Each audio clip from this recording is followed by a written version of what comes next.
나경원, 이준석 두 후보 치열한 경쟁만큼 눈물을 갖고도 두 후보가 설전을 벌이고 있습니다. 들어보시죠. 나경원 대표께서 토론 과정에서 눈물을 흘리셔가지고 제가 그렇게 프레임을 받고 욕설을 당할 때 같이 보호해 주셨습니까? 이렇게까지 모욕해야 됩니까? 저는 다른 건 몰라도 진짜 이거는 너무 가혹합니다. 그것과 대비되는 경우가 있는데요. 그렇게 비교되는 것이 불쾌하고요. 나경원 대표께서는 본인의 서러움에 대해서 눈물을 흘리신 거고요.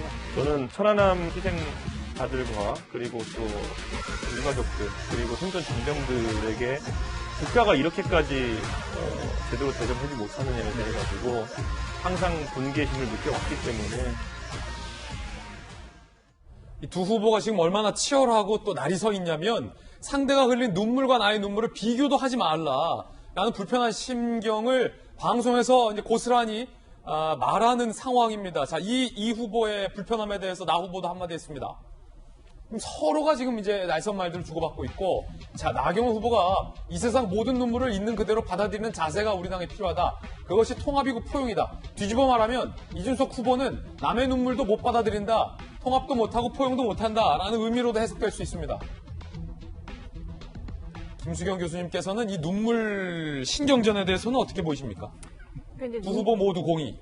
이제 눈물의 포인트가 좀 달랐던 거죠. 이제 이준석 후보 같은 경우에는 천안함 이제 희생자들의 유가족을 만나서 이제 국가가 그들을 제대로 대접하지 않은 거에 대한 이제 분노의 눈물이었던 것이고, 이제 나경원 후보 같은 경우는 이제 본인이 자유한국당 원내대표일 때 여러 가지 이제 핍박을 받았는데 그때 누가 하나 나서서 나를 도와줬냐, 이제 그런 어떤 좀 울컥하는 심정 때문에 눈물을 흘린 건데, 이준석 후보 입장에서는 그 눈물하고 이 눈물이 어떻게 같냐, 불쾌하다라고 얘기를 하고 있는데, 그러니까 너무 사소한 것에까지 일일이 다 대응하고 반박하는 것이 과연 이준석 후보에게 유리할진 잘 모르겠어요. 왜냐하면 이제 이준석 후보 뭐 이것뿐만 아니라 방송에 나와서 얘기할 때나 토론 같은 거 얘기할 때 보면 정말 말을 잘하거든요. 정말 얄미울 정도로 말을 잘할 때가 있습니다.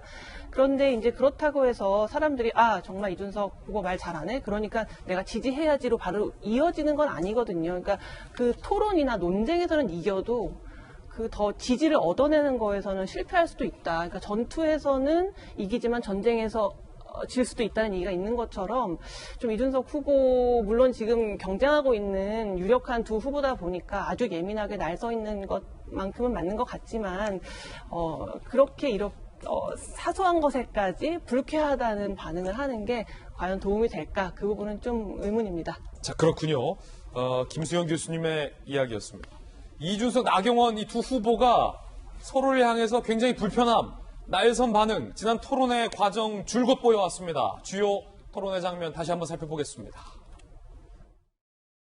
이 말씀이 좀 거칠으세요. 경선 과정에서도 탐욕을 심판해라, 찌라시, 망상, 이런 막말을 하는 당대표가 과연 당을 화합시키고 수 있겠느냐. 망상이라는 표현에 대해 가지고 굉장히 격분하셨다고 하는데요. 그러니까 매번 상대의 도발에 걸려 들어가는 것입니다. 망상이라는 것이 어떻게 막말이며, 예를 들어 망상의 상위 버전은 과대 대답변수가 버전이 있고, 과대 이런 식으로 상대의 말꼬투리 잡아가지고 도발에 넘어가고 이런 식으로 대선 이길 수 있겠습니까? 망상, 탐욕을 심판하겠다, 호들갑, 가짜뉴스 매우 적대적으로만 말씀하세요. 실제 원내대표 하실 때 존재했던 막말 리스트라는 것은 저희를 지지하지 않는 국민에다 대놓고 발표하신 분이 누굽니까? 민주당 같은 그런 공격하시지 말아주시길 바랍니다. 이재명 기자, 이 장면을 보고 두 후보의 어떤 발언이 갈 때까지 갔구나, 이런 논평을 하는 분들이 굉장히 많았어요. 상대의 어떤 치부까지 집요하게 파고드는, 어떻게 보셨습니까? 앞서 많은 얘기했지만 사실 늘 당내 선거가 더 어렵습니다. 왜냐하면 당내 선거가 당내 갈등을 계속 더 키우는 이제 역할을 하는 거죠, 늘. 과거에 보면 원내대표 선거 끝나고 나고 전당대회 끝나고 나면 오히려 당의 갈등이 봉합되는 게 아니라 더 커지는 경우가 많았습니다. 그러다 보니까 사실 뭐 조금 전에 박정아 전 대변인이 그냥 다 이렇게 단일 체제로 뽑아서 쉽게 얘기해서 당대표 선거와 최고위원 선거를 따로따로 하지 말고 다 나와서 1등은 당대표가 되고 2, 3, 4, 5등은 최고위원을 하고 이러면 더 좋겠다는 얘기를 하셨는데, 그렇게 했다고 그걸 바꾼 이유 자체가, 그렇게 해서 이제 사실 김무성 2014년 전당대회 때 김무성 대표가 되고 서청원 최고위원 됐었는데 오히려 갈등이 더 폭발하는 거죠. 그 내부에서. 그러다 보니까 이제 아예 당대표 선거와 최고위원 선거를 분리시켜 버렸는데 그러니까 이 당내 선거를 하고 나서 그 다음에 어떻게 당내 갈등을 조율하고 정리하고 해나가느냐. 그게 결국 이제 승자가 해야 할 역할인데 참 쉽지 않은 거죠. 좀 저 모습을 보면서 많은 사람들도 아쉬워할 겁니다. 그러니까 이준석 바람이라는 아주 국민의힘 전당대 역사상 보기 힘든 어떻게 보면 국민의 시선을 잡아끄는 굉장히 큰 어떤 돌풍을 만들어낸 건 굉장히 환영받아야 할 일이지만 사실 그 내부로 들어가 보면 그 안에서 과연 후보들이 보였던 건 좀 말싸움 말고 뭐가 남지? 과연 당이 대선을 앞두고 어떤 당의 비전과 관련해서 도대체 후보들은 무슨 얘기를 했지? 남는 게 없는 거죠. 그런 점에서 글쎄요, 뭐 이따가 이제 뭐 승자가 된 당대표가 이제 수락 연설을 하면서 다음 앞으로 이제 당을 어떻게 끌겠다 비전을 제시하겠지만 거기에는 꼭 어떤 지금의 이 갈등들을 어떻게 치유하고 어떻게 끌어안을지가 포함되어야 되지 않을까 싶습니다. 이재명 기자의 어떤 도직구 조언인데 수락 연설 때부터 상대 후보를 포용하는 발언이 좀 나왔으면 좋겠다라는 이재명 기자의 어떤 견해였습니다. 그렇다면 이준석 후보, 나경원 후보 이 두 후보가 여러 여론조사상 양강구도를 형성하고 있는데 둘 중에 누가 유리할지 몇 가지 힌트들 저희들이 준비했습니다. 누가 유리할까요? 자, 요런 변수들인데 간략하게 설명드리면 이준석 후보가 일반 시민 여론조사에서는 절대적으로 유리하다는데 그 여론조사가 30% 반영된다. 이따 나중에 취합이 돼요.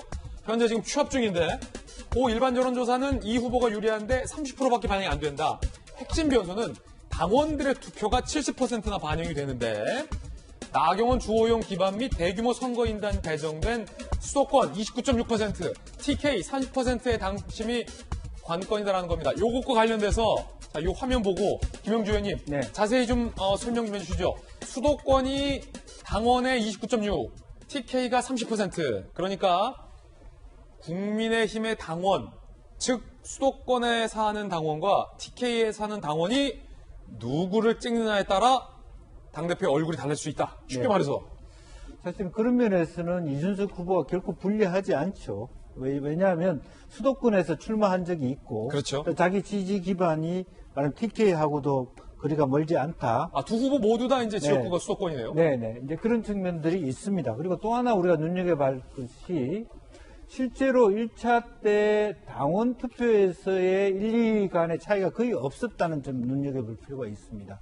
그런데 일반 시민의 여론조사 차이는 굉장히 더블 스코어가 더 나왔거든요. 그렇기 때문에 아무리 포션이 50%에서 30% 줄어들었다 하더라도 당원 투표가 거의 근접하게 갔을 때 오히려 30%인 일반 여론조사가 당락을 가를 수도 있다는 측면이 하나 있고요. 예. 또 하나는 어쨌든 수도권과 TK가 즉 주호영과 나경원이가 표를 갈라치기 했을 때 반사 이익을 또 이준석 후보가 얻을 수 있다는 측면이죠. 네. 과거 같으면 사실은 동원된 전세버스로 오면서 그야말로 당협위원장이 거의 오더를 내리고 그런 상황에서는 조직적인 부분이 되는데 언택트 시대에는 수도권 후보든 수도권의 당원이든 TK 당원이든 조직적인 집합적인 의사결정을 하기는 쉽지 않다라는 측면이고 그렇다면 큰 바람이 훨씬 더 이로운 작용을 할 수 있을 가능성이 높다. 저는 그렇게 보는 겁니다.